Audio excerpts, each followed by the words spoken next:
All right, guys. So finished up with Jekyll and Hyde. I'm gonna make a last video. It'll probably actually be the day after spring break to kind of share my thoughts on the text. So I'm gonna keep this one very surface level because I don't want this journal essay that you're going to be writing to just be regurgitating my thoughts on it.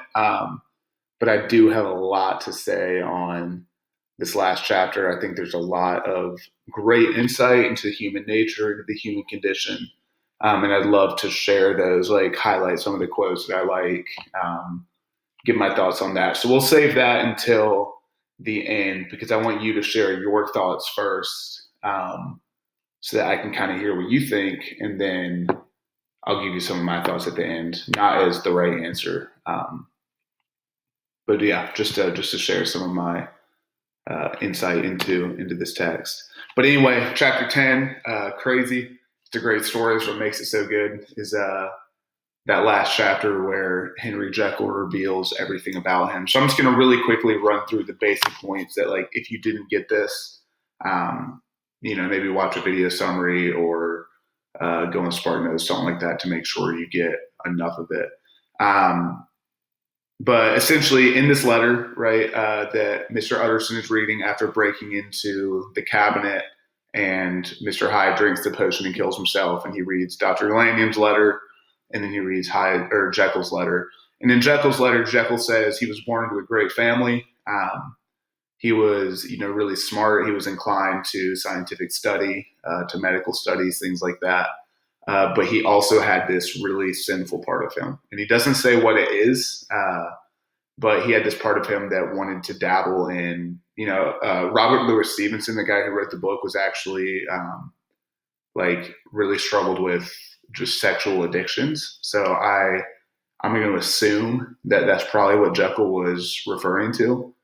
So anyway, he said that the character Jekyll in this letter says that he, had one side of him that was upright, did everything right, was inclined to just be a really good person. He had another side of him that struggled with this dark sin, right, which I think we can all understand. But anyway, Jekyll, being a scientist, says that he goes into study. He figures out that he thinks he might be able to release both sides of himself, right? So he's like, well, if I could just split myself into two people, then I could have one person be upright and good, and I could have one person do all the nasty things that I'm ashamed of, but I want to do. And so, he comes up with this drug, right? He takes it. Hyde comes out, and he's shrunken, right? Because he's not as developed. That's what Jekyll says, because he's been suppressed his whole life, right? That side of us that loves to do wrong things, we suppress, hopefully. So it hasn't been developed. But he comes out as Hyde, and essentially does all the things that Jekyll would have wanted to do, but was too embarrassed and knew it was wrong, right? So anyway, Jekyll, now that he's released this Hyde character, he can take the potion to go back and forth. He gets an apartment in Soho. He writes the will. He tells all of his servants, like, hey, Hyde is basically one of my closest friends. He's an extension of myself. Treat him as if he's another master of the house, right? So he sets it all up so that his goal is that he can have two completely separate lives, right? One is Hyde, doing all of the embarrassing, sinful things that he wants to do but knows he shouldn't. One is Jekyll, doing all the good, being an upright citizen, making sure that society thinks well of him. And he's basically trying to live these two lives of himself, right? So eventually things start to go south, right? And again, this is all in the letter. He begins to lose control, right? And there's a specific night where he goes to bed as Jekyll and wakes up as Hyde, and he hadn't even taken the potion, right? So he begins to lose control and is like, oh my gosh, this is terrifying, right? Like I don't have control of myself anymore. I can't figure out who I am. So he tells himself, all right, I'm done. I'm done with Hyde, right? And so for a period of about 2 months, everything is good because he puts Hyde away, stops taking the potion. But like any addiction, right, he can't stay strong. He gives in again, takes the potion, and he says, "My devil came out roaring." Right, Hyde had been suppressed for so long that he comes out, just looking for the mischief that Hyde does, right, which is really a part of Jekyll, and that is when Sir Henry Carew is killed, right, and Jekyll's mortified that really he has done it, but he tries again to put him away. It doesn't work. Hyde keeps coming back. And eventually Jekyll says that he's faced with this choice, right? To keep trying to go back and forth, or to completely, destroy, but he can't destroy him because he's addicted. And so he continues to lose control. He becomes Hyde. He can't figure out how to switch back, right? He keeps sending out for medicine, but the potion isn't working anymore. He starts taking more and more and more, and it's not doing it. And he's becoming Hyde for longer and longer periods of time, right? And it actually says the stature of Hyde starts to grow too, right? This darkness that was suppressed is now actually growing and becoming bigger. And so as Hyde, he buries himself in the cabinet, which is where Utterson found him when he knocked on the door. Hyde killed himself. I guess that part of Jekyll that was Hyde killed himself, right? And that's where the story ends, right?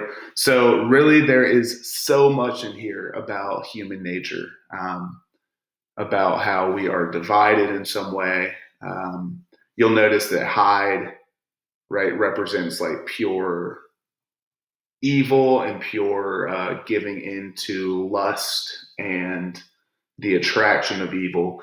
But Jekyll does not equal pure good, right? Jekyll is still a mixture of himself and Hyde, in the sense that Hyde is still like that part of him that, wants to do wrong things, right? Wants pornography, wants drugs, wants whatever it may be, right? So it's like Jekyll's still this mixture. Hyde is pure evil, and Hyde eventually ends up winning because Jekyll gives him a chance, right? So anyway, again, I'm going to make another video lecture in which I spend a little more time like going into it, because I think there's a lot of things here that I want us to look at and see. But what I want y'all to do right now is to just look at this prompt with me. This is what you guys are going to be writing on tomorrow and Thursday, so Wednesday and Thursday. It's technically going to be an essay, but the way that we're going to do it is what you guys are going to write tomorrow and Thursday is essentially a 1.5 to 2 page journal entry.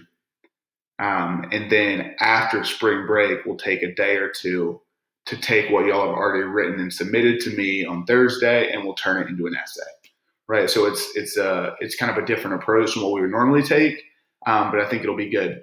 And here's the prompt. Really the question, make sure you read this on your own closely, but the question that we're looking at is, what is the inmost nature of the traveler, right? That is the question that you guys are going to be answering in this essay, right? You're going to be answering, what is our inmost nature? So another way to say is, what is the inmost nature of man? In chapter 10 of Jekyll and Hyde talks all about that, right? Like pretty much every page has 4 or 5 quotes that you could use about like, this is what man is like. And really, it's Jekyll saying, this is what I am like, but he is a representation of all of us, right? That somehow we're divided, somehow we're split. There's things at war within us, and it gets very in depth, right? So what y'all are going to do for tomorrow is really just follow this checklist. This checklist will basically say everything you need to have submitted on Thursday. So as you begin writing Wednesday and Thursday, look at this. It should be 1.5 to 2.5 pages, double spaced, right? MLA format. So you have the MLA headers, etc. 2+ direct quotes from Jekyll and Hyde. To make a strong one, I'd say you're probably going to find yourself using 3, 4, or 5. Maybe not 5. 5 might be a little bit much for such a short page length. 3 to 4. There's just so many good ones, right? I mean, chapter 10 is, if I showed you guys my book, like, I mean, pretty much everything is, just ridiculously annotated because there's just so much good stuff in there. So you'll use quotes to either support your argument, be like, I agree with this, or you could say you disagree, right? So like while Robert Louis Stevenson says this in chapter 10 of Jekyll and Hyde, I actually think this, here's why. So it's more informal. What I would say to start with is write kind of a thesis statement, which is just your belief, right? That like this is the inmost nature of man, right? Man is inherently good, but struggles with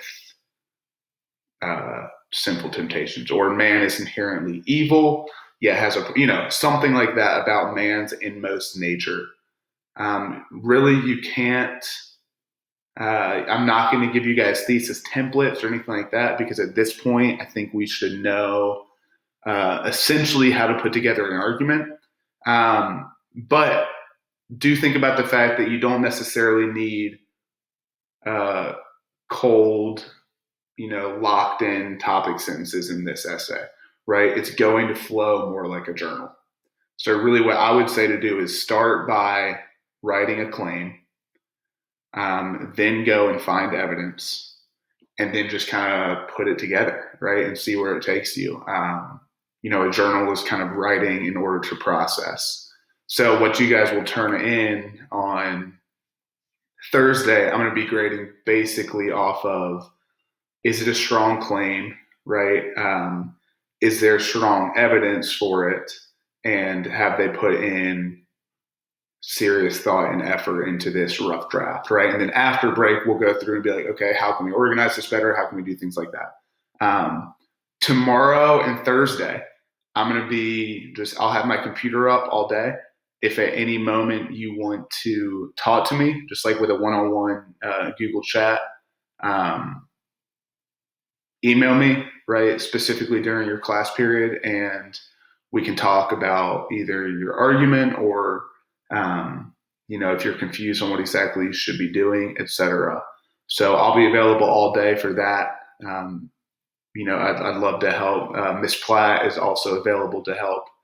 And you guys on Thursday will submit, by the end of today, 11:59 on Thursday, we'll submit a 1.5 to 2.5 page draft of this. All right. And then after break, we'll revise it. And then after break, it's hard for me to wait that long, but I'll share my thoughts on Jekyll and Hyde because, man, there's just a lot of good stuff.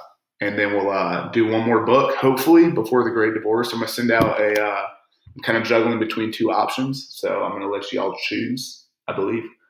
And we'll go from there. All right. So I will see you guys soonish.